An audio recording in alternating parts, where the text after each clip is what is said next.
Of the two men approaching, the one in front was dressed in white. He was wearing a white silk training outfit that flowed around him, and strangely, not a single drop of rain touched him. The other was dressed in black, with a powerful, muscular build. It was as if an invisible barrier surrounded him, keeping the rain away. Charlie took a quick look and could tell these two were not ordinary men. Their skill level was high.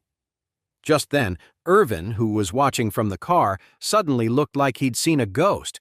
He threw the door open and tried to make a run for it. Charlie was quicker. He grabbed the back of Irvin's collar and said coldly, "Where do you think you're going?"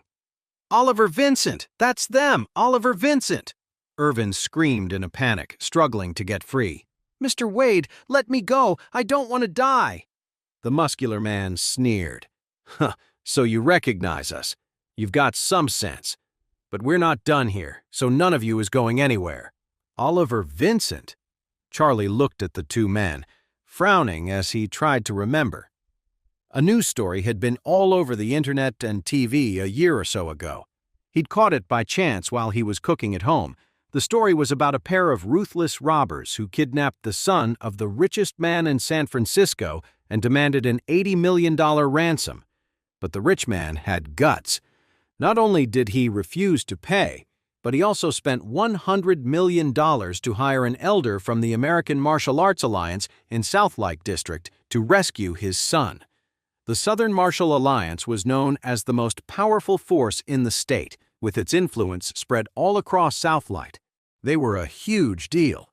When they put out a wanted notice, it was like casting a net that covered every corner of the region. Elder Isaac had profound cultivation, ranking him 5th in the entire National Martial Arts Alliance, and he was very well known. Back then, everyone expected the robbers to be caught and brought to their knees.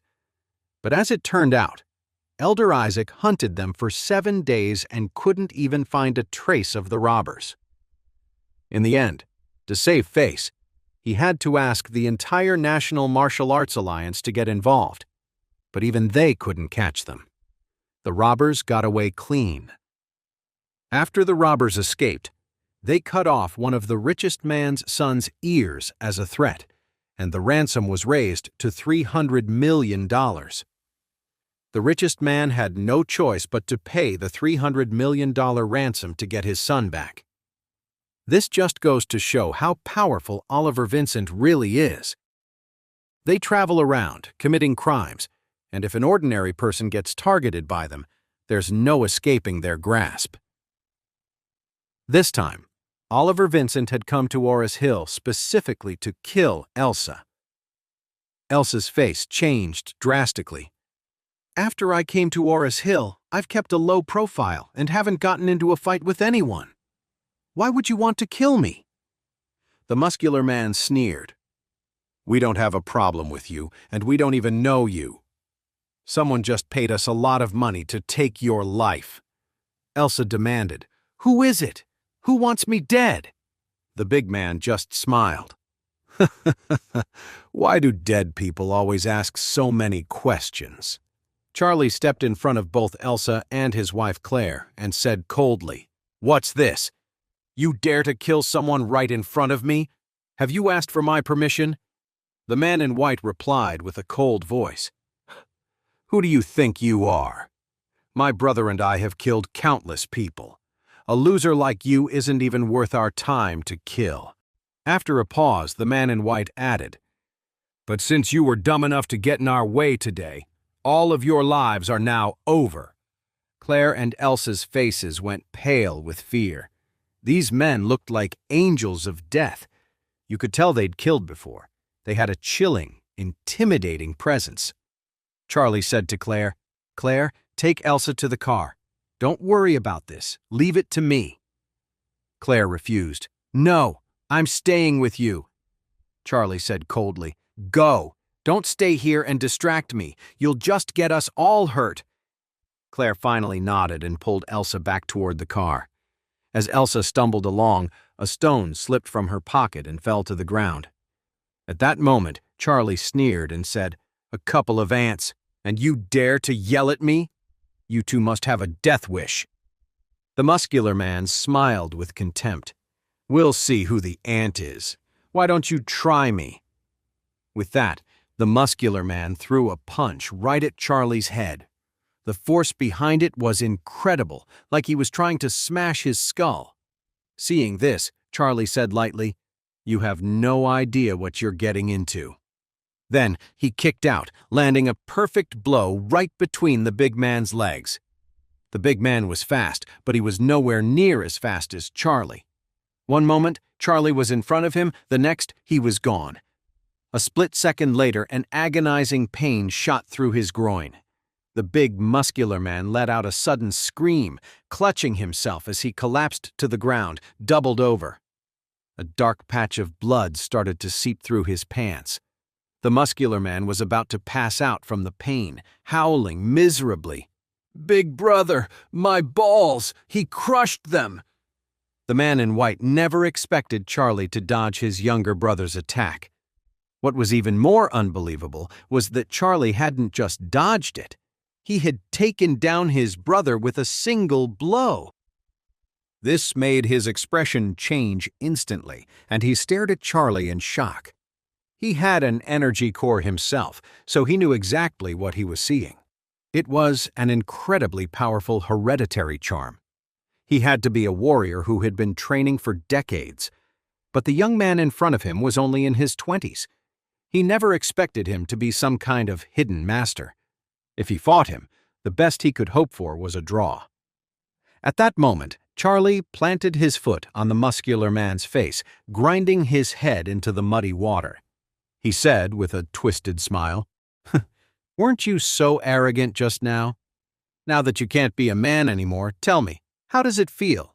The gravel on the ground scraped bloody lines across the muscular man's cheeks. He endured the pain and humiliation and screamed wildly, "Big brother, get this kid!" Get him? Charlie's kick had destroyed him. He was ruined. If it weren't for his profound cultivation, any normal person would have been killed instantly. Right now, he couldn't care less about what he had lost. He just wanted Charlie dead. Seeing Charlie grinding his foot on his younger brother's face, insulting him so casually, the man in white's expression turned dark, like a gathering storm. Filled with rage, he no longer cared about Charlie's incredible power. All he could think about was killing him and avenging his brother. So he roared, "Boy, I'm going to feast on your flesh and blood." Charlie replied with a smirk, "Eat my flesh and blood? With all due respect, with the skills of an amateur like you, you'd be lucky to eat my garbage." "You?" The man in white was going crazy. Oliver Vincent had a fearsome reputation on the streets. When had they ever been insulted like this? The man gritted his teeth and shouted hysterically, "That's it! I'm fighting you!" In the next second, everything became a blur. The man in white moved like a phantom, launching a punch straight at Charlie's face. As he punched, a wave of air exploded from him, blasting the rain away.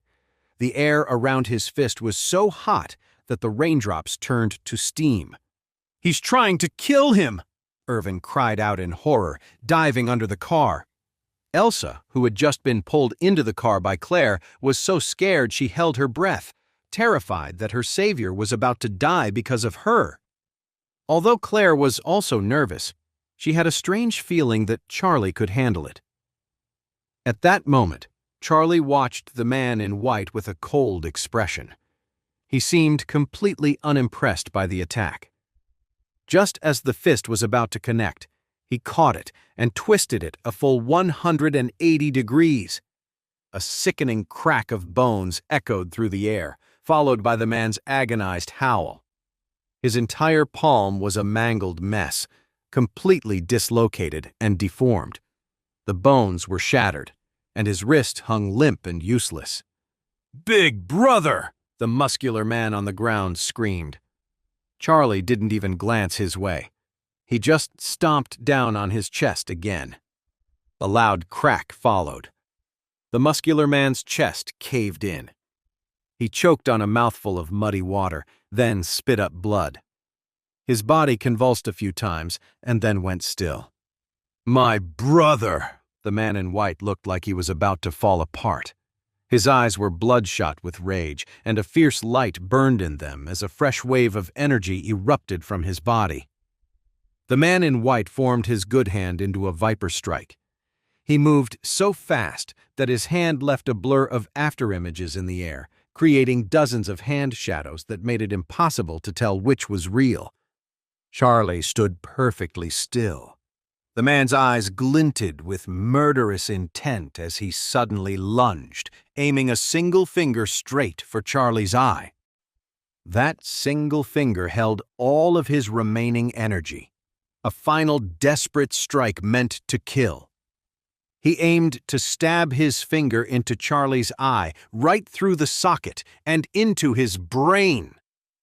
The core strength in his fingers was enough to shatter Charlie's head like a watermelon.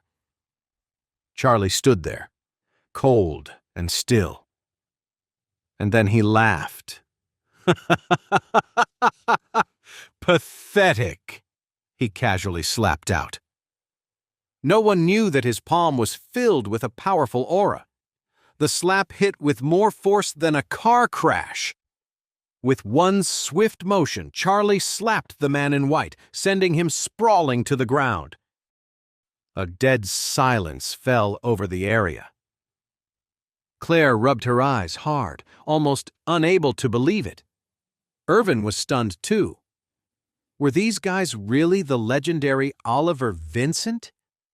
Their power didn't match the stories at all. The most powerful boss in the city, slapped to the ground by Charlie? How was this possible? The man in white lay collapsed on the ground, unable to get up, his heart pounding with shock.